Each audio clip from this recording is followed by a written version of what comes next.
प्यारे बच्चों नमस्कार। स्वागत है आप सभी का हमारे YouTube चैनल PS क्लासेस पर।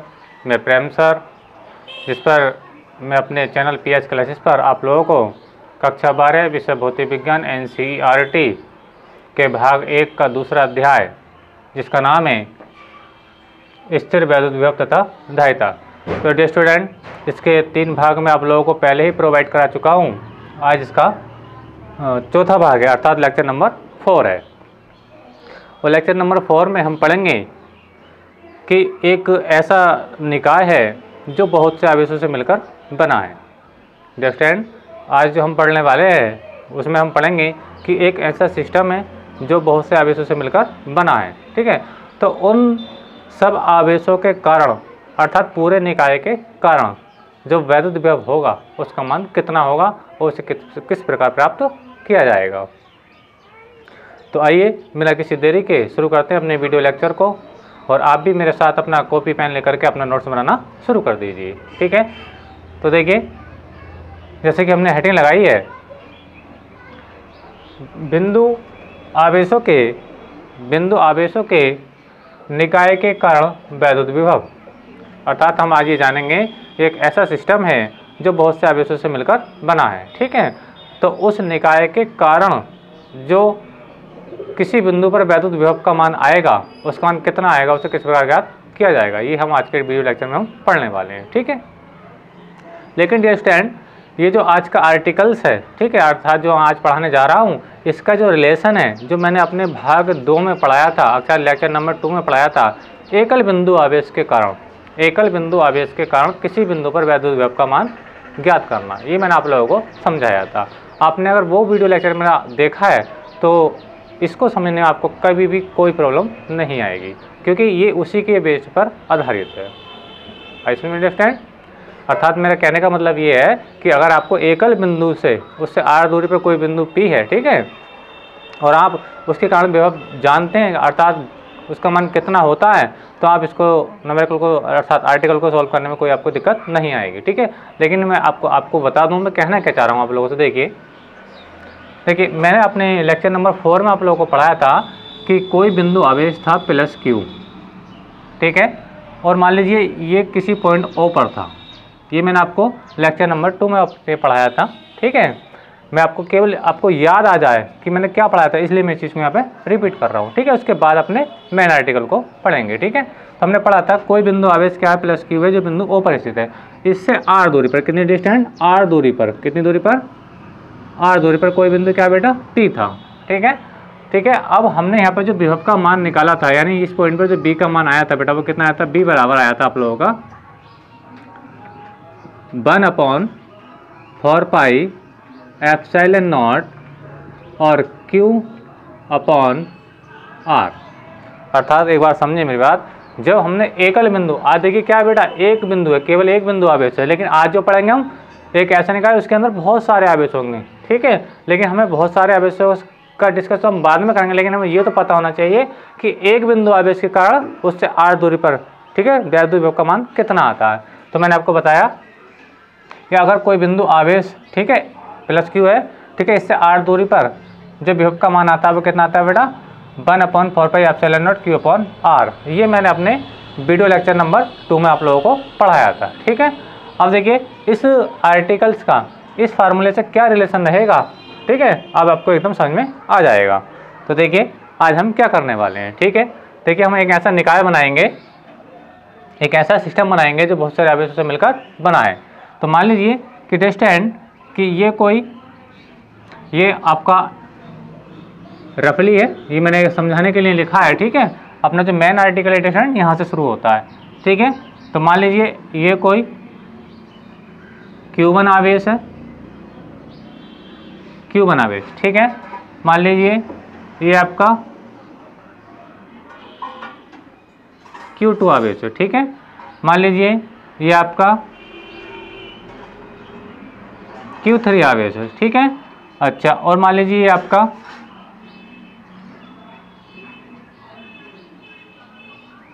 Qn आवेश है। ठीक है, मान लीजिए कोई एक ऐसा निकाय है जिसके अंदर Q1 आवेश है, Q2 आवेश है, Q2 आवेश है, और ये क्यू एन का मतलब इसके अंदर मतलब और भी बहुत सारे आवेश हैं, एन का मतलब कोई इसकी निश्चित मान नहीं है, है ना, इसके अंदर और भी आवेश हैं, ठीक है। अच्छा, अब मान लीजिए निकाय के समीप कोई बिंदु या निकाय पर कोई बिंदु क्या बेटा आपका ये P है, बात समझ में आ रही है।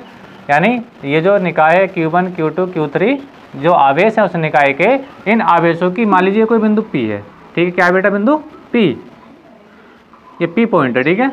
अब इस बिंदु आवेश से यानी Q1 से मान निकालेंगे विभव का P पर, इसी प्रकार Q2 से निकालेंगे P पर, इसी प्रकार Q3 से निकालेंगे, इसी प्रकार बेटा आपका Qn से निकाला जाएगा। लेकिन विभव निकालने के लिए डिस्टेंस आपको ये पता होना चाहिए कि इस Q1 से बिंदु P की दूरी क्या है, ठीक है। तो आइए मैं आपको बता देता हूँ, इस बिंदु P की जो दूरी है यहाँ से R1 है, कितनी है डिस्टेंस R1, ठीक है। अच्छा, इस Q2 आवेश से बिंदु P की जो दूरी है वो कितना है बेटा आपका, मान लीजिए R2 है, ठीक है। अच्छा, इस Q3 आवेश से बिंदु P की दूरी कितनी है बेटा आपकी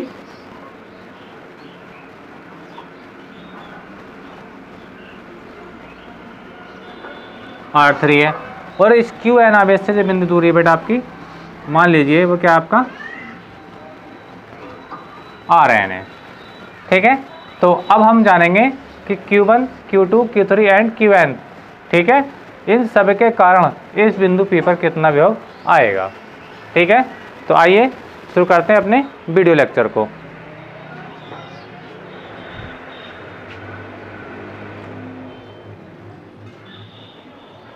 तो आइए अब मैं आपको समझाता हूँ ये आर्टिकल, ठीक है।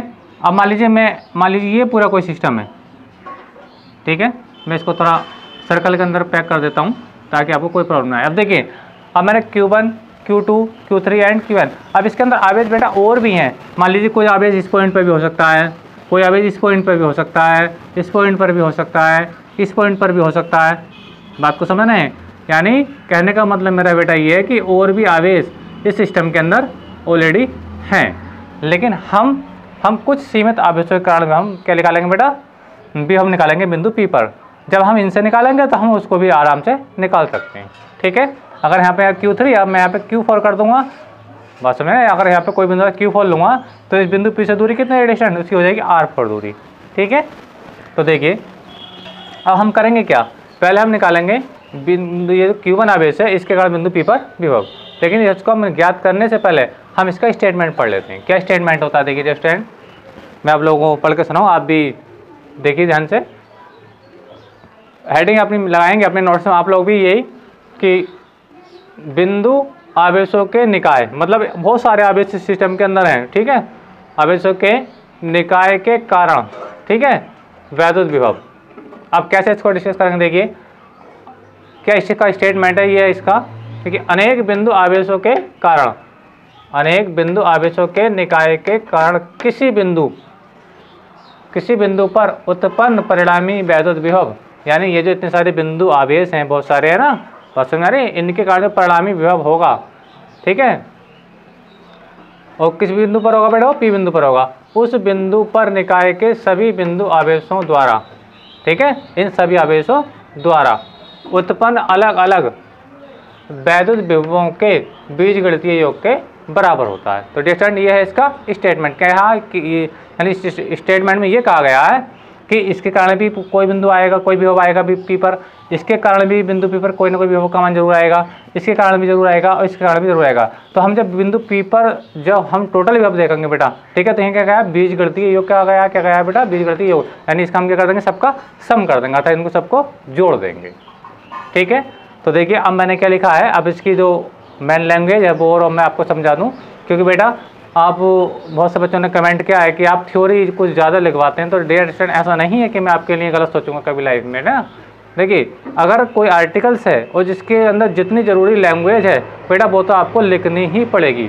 देखिए अगर आप डायरेक्टली इसको मान निकाल कर सोल्यूशन कर देंगे तो आपके जो नंबर होंगे 4 नंबर में आपका सवाल आएगा डिस्टेंट, तो मान लीजिए आपके 2 नंबर थ्योरी के कट जाएंगे। कहने का तात्पर्य मेरा डिस्टेंट ये है कि अगर जिस आर्टिकल के अंदर जितनी थ्योरी की आवश्यकता है तो डिस्टेंट वो आपको लिख करके आनी ही पड़ेगी, ठीक है। अब आप आर्टिकल प्रूफ करके आएंगे और थ्योरी नहीं लिख करके आएंगे, ठीक है, तो उसका नुकसान आप लोगों को एग्जाम में उठाना पड़ सकता है, ठीक है। तो क्योंकि वैसे भी कहा गया है कि अधूरा ज्ञान हमेशा क्या होता है बेटा, घातक होता है। जब आर्टिकल हो रहा है तो उसको हम क्या करेंगे बेटा, पूरा ही प्रूफ करेंगे, ठीक है। उसकी थ्योरी भी आराम से समझेंगे, उसका आर्टिकल जो आएगा उसको भी आराम से समझेंगे, ठीक है। तो इस बात को ना सोचें, जितनी आवश्यक थ्योरी है बेटा वो आपको लिखनी ही पड़ेगी अगर एग्जाम में आपको 90+ नंबर चाहिए तो, ठीक है। तो अब देखिए थ्योरी को नई थोड़ी नहीं होती है, थ्योरी जो आर्टिकल अपना बना है, जो डायग्राम बना है, इसी से रिलेटिव थ्योरी होती है।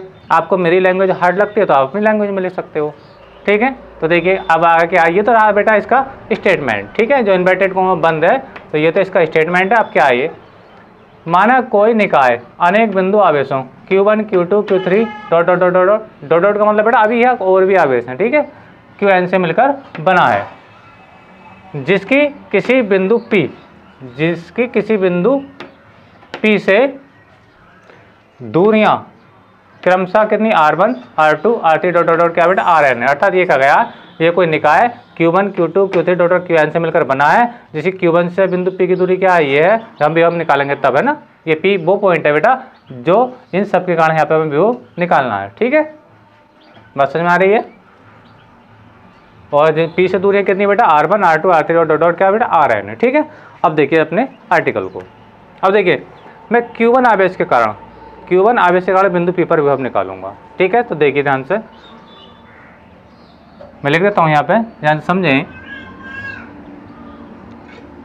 Q1 आवेश के कारण बिंदु P पर विभव, ठीक है। लेकिन मैं Q1 आवेश के कारण निकाला हूँ डिस्टेंस, तो आप क्या लिखेंगे, B1 लिख लेंगे, क्या लिख लेंगे, V1, क्या लिख लेंगे बेटा, B1 इजिकल टू 1 अपॉन, अभी क्या लिखेंगे, देखिए अब देखिए बिंदु ओ, जब मैंने लेक्चर नंबर 2 में पढ़ाया था, अगर एकल बिंदु आवेश होता तो उससे आधार पर विभव का जो सूत्र रहता है 1/4πε0 Q अपॉन R के बराबर आया था लेक्चर नंबर 2 में, हमने आपको पढ़ाया था। लेकिन आज जो इस Q की जगह क्या है बेटा आपका Q1 है, और R की जगह बेटा क्या आपका R1 है। बिल्कुल मेन फार्मूला जो रहेगा बेटा आपका यही यूज होने वाला है, ठीक है। देखिए 1/4πε0 और बेटा क्या हो जाएगा ये Q1 अपॉन R1, ठीक है। यानी इस आवेश के कारण जो बिंदु पर आएगा कितना है बेटा, वो आएगा B1 इक्वल टू 1/4πε0, ठीक है, और Q1 अपॉन R1, ठीक है। अब हम इसी प्रकार का निकालेंगे Q2 आवेश के कारण बिंदु P पर विभव, ठीक है। तो हमें यहाँ पे जब मैंने Q1 लिखा है डिस्टेंस, एक बात समझ सकते हैं, जब मैंने ये लिखा है Q1 आवेश के कारण बिंदु P पर विभव, तो अब क्या लिखा जाएगा, Q2 आवेश के कारण बिंदु P पर विभव लिखा जाएगा, क्या लिखा जाएगा, Q2 आवेश के कारण बिंदु P पर। तो Q2 से बिंदु P की दूरी कितनी है बेटा, वो R2 है, ठीक है। तो आइए अब आपको हम समझाते हैं। तो देखिए अब यहाँ पे आप जब अपना आर्टिकल प्रूव करेंगे तो Q1 की जगह लिखने पर Q2 लिख लेंगे, ठीक है। अच्छा तो देखिए मैं लिखता हूँ इसी प्रकार, क्योंकि मुझे बार बार यही लैंग्वेज लिखनी पड़ेगी, है ना। तो मैं लिख देता हूँ बेटा इसी प्रकार, देखिए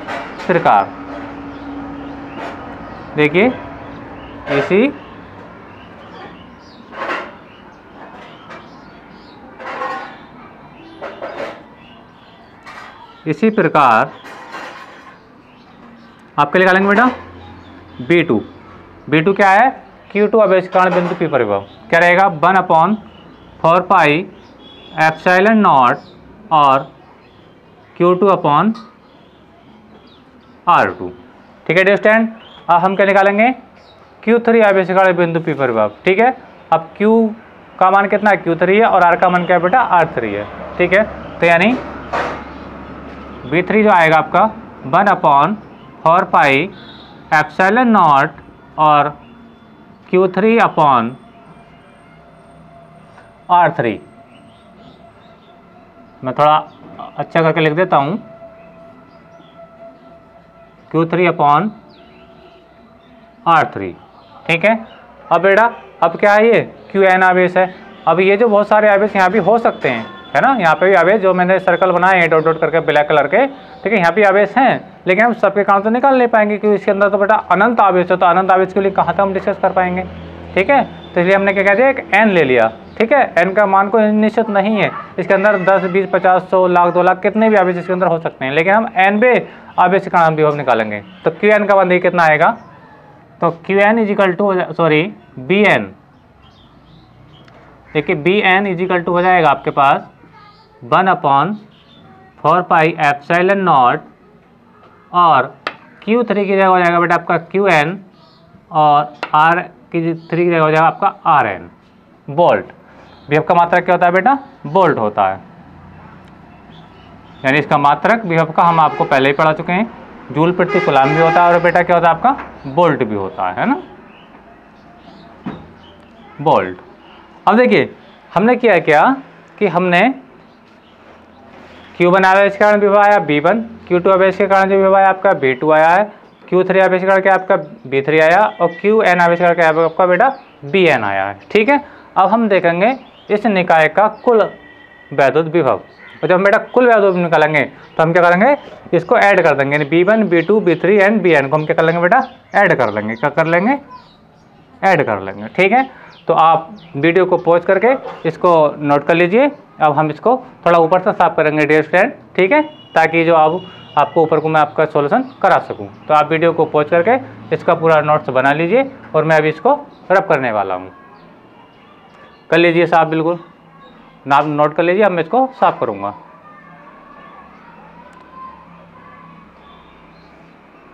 तो आशा करता हूं कि आप नोट कर चुके होंगे। तो देखिए अब मैं इसको थोड़ा ऊपर से रब कर रहा हूं।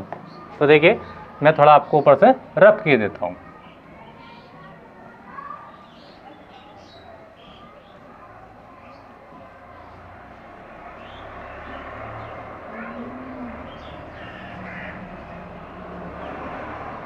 तो देखिए अब लिखेंगे बिंदु P पर परिणामी विभव। ठीक है, तो आप क्या कर देंगे? सबको क्या कर देंगे बेटा? जोड़ देंगे, क्योंकि स्टेटमेंट में क्या गया तो क्या होता है? बिंदु P पर जो परिणामी विभव होगा इनके सबका बीजगणितीय योग के बराबर होगा, अर्थात सबके योग।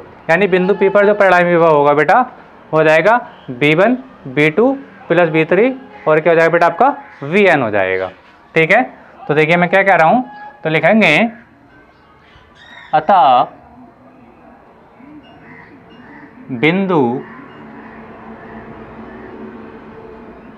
P पर परिणामी विभव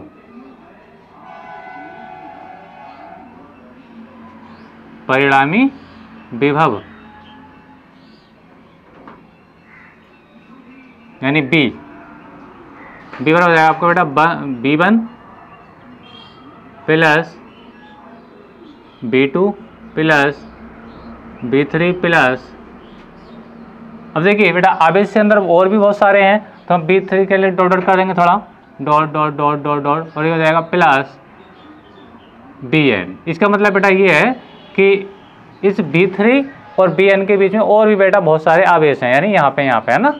ठीक है, चलिए मैं n को बड़ा करके लिख देता हूँ। अब देखिए आप क्या करेंगे? B1 का मान रखेंगे। तो देखिए B बराबर आएगा, B1 का मान बेटा क्या आपका? देखिए B1 का मान क्या है? 1/4πε0 Q1/R1। तो देखिए 1/4πε0 और Q बेटा आपका R1। ठीक है, अब हम करेंगे बेटा B2 का मान रखेंगे। तो B2 की जगह क्या यहाँ पे Q लगाएंगे, सॉरी। ठीक है, अब B2 का मान रखेंगे तो यहाँ पे क्या हो जाएगा? Q2 हो जाएगा, यहाँ पे R2 हो जाएगा। ठीक है, तो देखिए B2 का मान रख रहे हैं हम 1/4πε0 बेटा ये हो जाएगा आपका Q2/R2। ठीक है, मैं थोड़ा बड़ा करके लिख देता हूँ, आपको अगर समझ नहीं आ रहा होता है ना। अच्छा, अब क्या बेटा आपका B3, तो B3 का मान देखिए बेटा ये आएगा आपके पास, है ना। क्या है?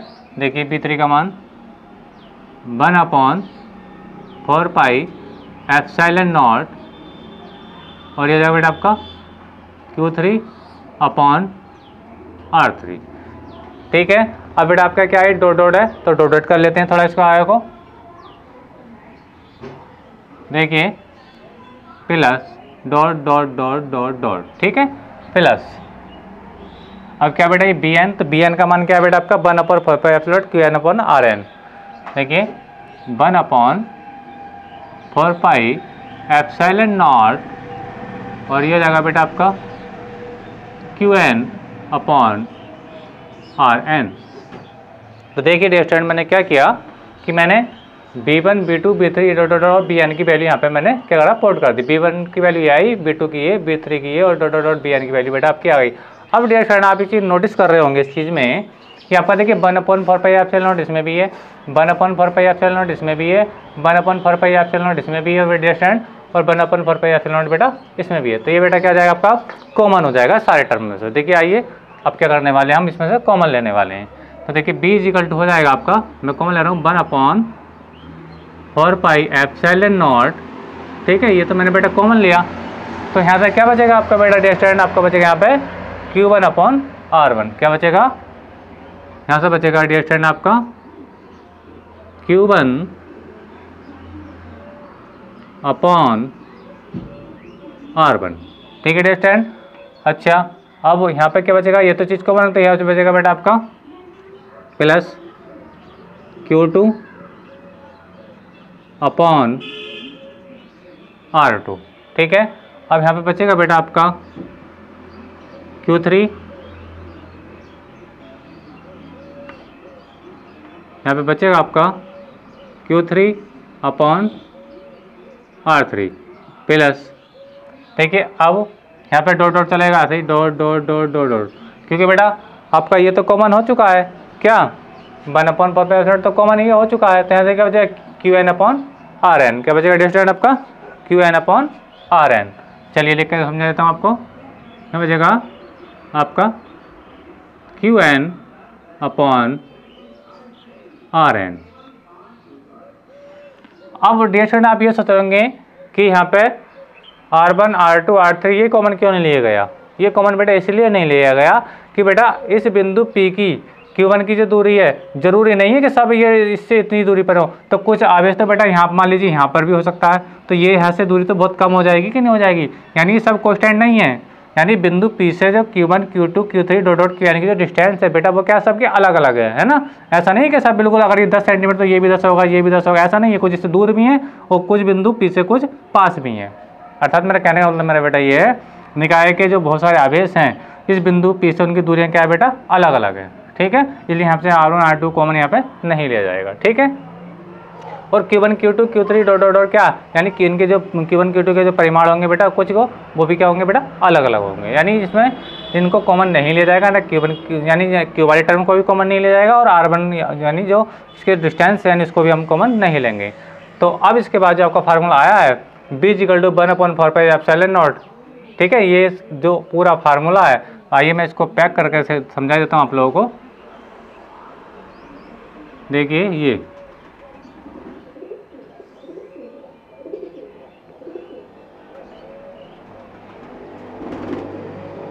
बोल्ड,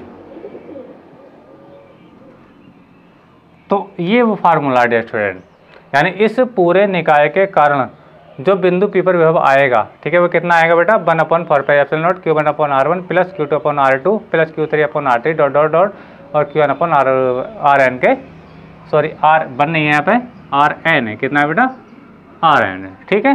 तो इतना आपको प्रूव करके आना है, ठीक है। तो आई होप कि आर्टिकल आपको समझ में नहीं आ चुका होगा। अगर आपको कहीं समझ में कोई बात नहीं आई है तो मुझे कमेंट करके ज़रूर बताइए कि मैं आपकी जो कमी रह गई आपके अंदर में उसको सॉल्व करने का पूरा प्रयास करूंगा। तो डियर फ्रेंड, अगर आपको मेरा वीडियो लेक्चर पसंद आया है तो मेरे वीडियो को लाइक कीजिए, शेयर कीजिए एंड कमेंट कीजिए। और आप मेरे चैनल पर नए हैं तो मेरे चैनल को सब्सक्राइब कीजिए और बेल आइकन का बटन जरूर दबाइए ताकि मेरी आने वाली वीडियो का नोटिफिकेशन आप लोगों को सबसे पहले प्राप्त हो। क्योंकि डियर फ्रेंड, मैं आप लोगों को पहले ही बता चुका हूँ कि मैं अपने चैनल पर केवल और केवल टोटल जो सिलेबस पढ़ा रहा हूँ NCERT बोर्ड से ही पढ़ा रहा हूँ, यानी साइड बुक से नहीं पढ़ा रहा हूँ, ठीक है। अब मैं जितना भी सिलेबस पूरी बुक कराऊंगा आपकी 12th क्लास की फिजिक्स की A to Z, उसमें आर्टिकल भी रहेंगे, न्यूमेरिकल भी रहेंगे और थ्योरिकल भी रहेगा, लेकिन टोटल क्या रहेगा बेटा NCERT बेस्ड ही रहेगा। ऐसा क्यों किया जा रहा है बेटा, आप पिछले जब से आपने यूपी बोर्ड में NCERT सिलेबस आया है तो आपने देखा होगा कि एक भी क्वेश्चन डियर फ्रेंड अदर साइडों से नहीं पूछा गया। जितना भी सिलेबस आया है टोटल NCERT बुकों से ही पूछा गया है, ठीक है। तो आप लोगों से मेरा विशेष रिक्वेस्ट ये है ना, ज़्यादा साइड बुक का यूज ना करके ज़्यादा जो मेन फोकस बनाएं NCERT बुक्स पर ही बनाएं, क्योंकि आपका A to Z जो क्वेश्चन पेपर में आएगा सिलेबस वो टोटल NCERT बेस्ड ही आने वाला, अर्थात NCERT किताबों से ही आने वाला है। ठीक है डिस्टेंट। तो आज के वीडियो लेक्चर में बस इतना ही। आप वीडियो को पॉज करके अपना नोट्स बना सकते हैं। तो आज के वीडियो लेक्चर में बस इतना ही। थैंक यू, धन्यवाद, बेस्ट ऑफ लक।